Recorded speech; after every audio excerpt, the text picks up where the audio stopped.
Hey everybody, it's Steve with Sky 194 and appreciate you taking the time to visit and check out my video. And we're doing a pros and cons too, and I've been had a multiple requests on doing one for the BMW M4. So I figured I'd start off with this car since again it's a ground up brand new car. It's not an Evo version of the same car. So I'm going to go ahead and start off with the BMW and doing it a little bit different this time compared to my older pros and cons. Um, Basically, I tried to pick three different tracks that they're or try to in like different categories, at least somewhat. And I'm gonna have all setups for all three of those tracks. I'm gonna have a race setup for all three. There'll be I'm not gonna go through the setups in this video, but I'm gonna have the links for the setups in the description. So we're here at Nurburgring, and then I'll have one for Mount Panorama, and I'll have one for Spa. So those three tracks, and it gives you a good base, and they're solid race setups. So again, there's not a lot of cons with this car. So again, let's get started. Um, the first con, again, since it's a front engine car, the front tires, you do get a little bit of wear, a little excess wear sometimes. So if you have the right setup and the right balance in the car, you can minimize that. So really, it's a minor con. It's not a major one. It's just something that a front engine car, a lot of times you do have a little bit of extra front tire wear, and but really compared to other cars, it's not that bad. It's not near as bad as I'd say its bigger brother, M6 or the AMG and things like that. You don't have to work as hard to try to get that out of it. So again, it's just a minor con. Second of all, is the looks. A lot of people look at it and they go, "Oh my gosh, I think it's so ugly." I don't personally, I don't think it's that bad. Um, I never really thought it was that bad, to be honest. But I know a lot of people don't like the front end of the car. I don't think it's. I think it's aggressive, but I don't mind it. But again, it's a very subjective. So um, next would be the sound. Again, very subjective. And sound is such a big thing. I mean, really, before ACC, I didn't really think it was.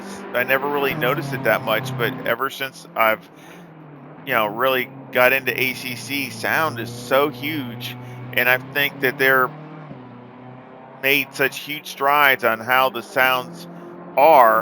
Um, and you really get to enjoy that, and everybody's different. So again, it's subjective. Some people might think it's okay. They love the sound of the straight six. That's okay, but a lot of to me, I mean, I don't think it's as like compared to the Porsche or the Lamborghini or whatever. I just think it's not the greatest sounding car, but it's not like it's terrible. So again, you can really call that a minor con. Not that big a deal. So that's really all the cons that I can really think of. Let's go start going over pros. The pros, to start with the simple stuff. I mean, the lights are really good. Night driving is no problem in this car at all. Um, the balance of the car is really, really good, especially for a front engine car. And there's really not a negative to that. And I really think the chassis is some of that. The chassis in this car is feels very stiff. And compared to its older brother, the M6, which is the opposite, it feels like it has a lot of flex in it. This car, they really went to town on making it a stiff car, and I really like that. I like that way that they went, and the more I drove it, the more I enjoyed it. But it really gives you the right feedback, and you're not losing some of that in the flex of the car. So I really like that. And the advantage of that is it makes it easier to tune the shocks in. So the shocks, to me, every time I do a setup for this car, the shocks always seem to come in better than on some other cars. And I think that's because you're not losing some of that in the flex of the car. It's the suspension and all that is working properly compared to maybe something else, especially its bigger brother. So again, also the setups aren't near as bad to make for this car. And talking about setups, you know, it's probably got one of the best setups as far as just the aggressive setups. From out of the box setups, it's got to be in the top three. It has to be in the top three as far as the best out of the box setups in ACC. So again, that's really nice because for a beginner, and again, that's another pro, is for a starter, somebody new into ACC or GT sim racing or something like that. This is again another car that I would recommend at least take a look at because it's got a lot of those advantages with that.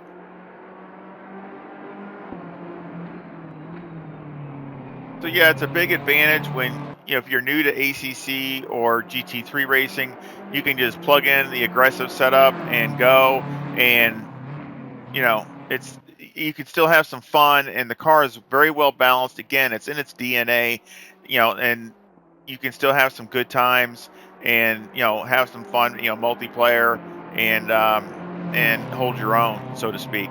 But again, with all these cars, setups are still very critical, but it gives you a good starting point. Because I did pick up with all the setups, so I mean, I did pick up pretty good amount in certain ones. So, but still, overall, in general terms, the out of the box setups for the BMW are not bad. Um, again, uh, acceleration is probably a great pro. It's got great acceleration. Got to be up near the top of the field as far as acceleration. With all the mid range, the engine again is super linear. For a six cylinder, with the turbos, it really has a lot of mid range grunt, and really this kind of goes under a tip, but really, you always want to be in a gear higher if you can. If you can make a gear higher, do it because you will pick up time. And even though you think you're not going to be faster there, you will be time wise because the car has got so much low end grunt and mid range that all you got to do is look over at the speedometer and it's just it's flying. So again, it's kind of deceiving that way, but there's a lot of corners that I tried to go up a gear higher, and it really did benefit my times. So that's just kind of I guess you can just throw that in with a kind of a track tip.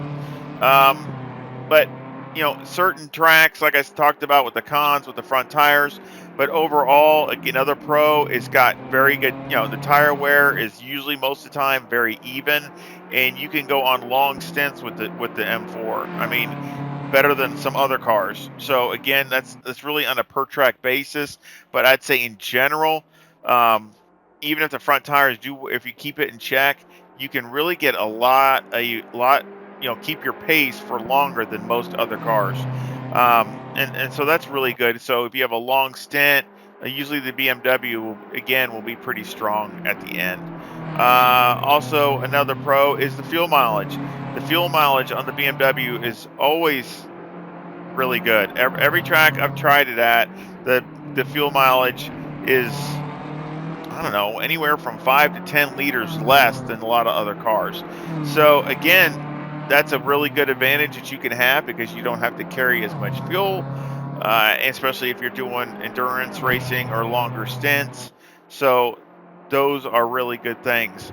Um, Another good pro is the top speed is it's not like at the top of the field or anything, but it's not like you have to give away.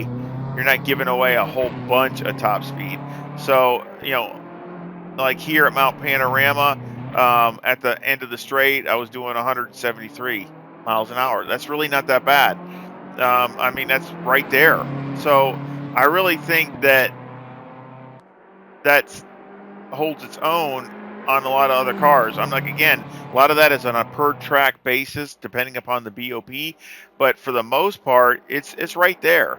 So you're not going to be giving away all kinds of speed compared to especially like the Porsche. You're at least going to be right there, with at the end of the straightaways and those kinds of things.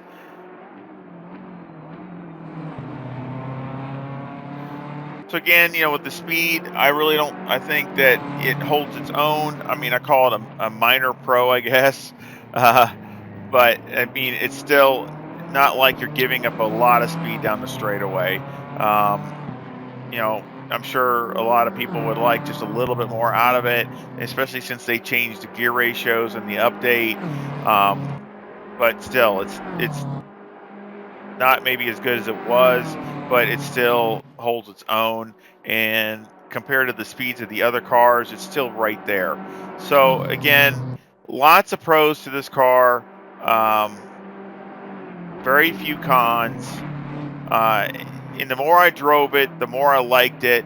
So, you know, hopefully y'all don't mind. You might see it some more on this channel in the future. Especially I keep, you know, dialing in the setups. All three of these setups were very respectable for my pace, and very well balanced. But again, you know, some of the setup tips again, you know, since you get a little bit of turbo hit with this car, which I guess you could call it a con, but it's very minor. Um, that you know, I run a little extra diff in this car, and it helps take some of that out. And of course, another pro is the TC in this car is, you know, not real intrusive, and you can run it a little higher than maybe some cars, and to help control that turbo hit. So again, those are the things that you can do, and I know a lot of the alien guys do. So, you know, I would like to. I wish they kind of would have a TC1 and 2 to maybe fine tune it some more.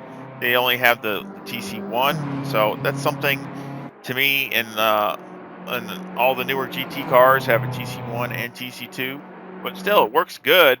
So I mean, just that's kind of really nitpicking, to be honest. But something maybe that down the road that they would come out with. But again, there's not there's so many pros to go after with this car. It's just a long list of pros.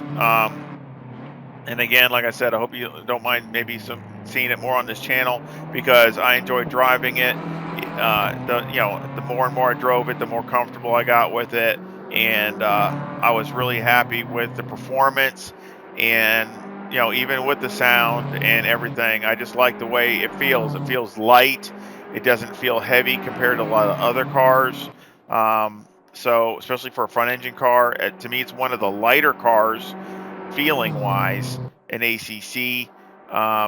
Again, especially for a mid-engine, or not mid-engine, but front engine, I should say. So again, I really like it. I enjoy driving it, and I hope you enjoyed this video with the pros and cons.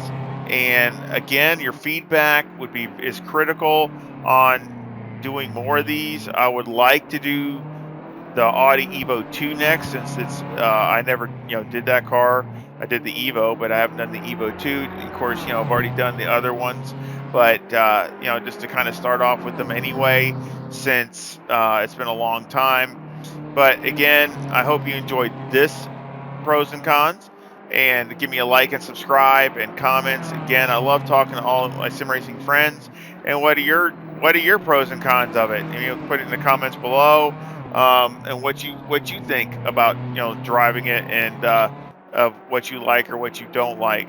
So again, I sure hope you enjoyed it, and I hope you come back and visit again really soon. See ya.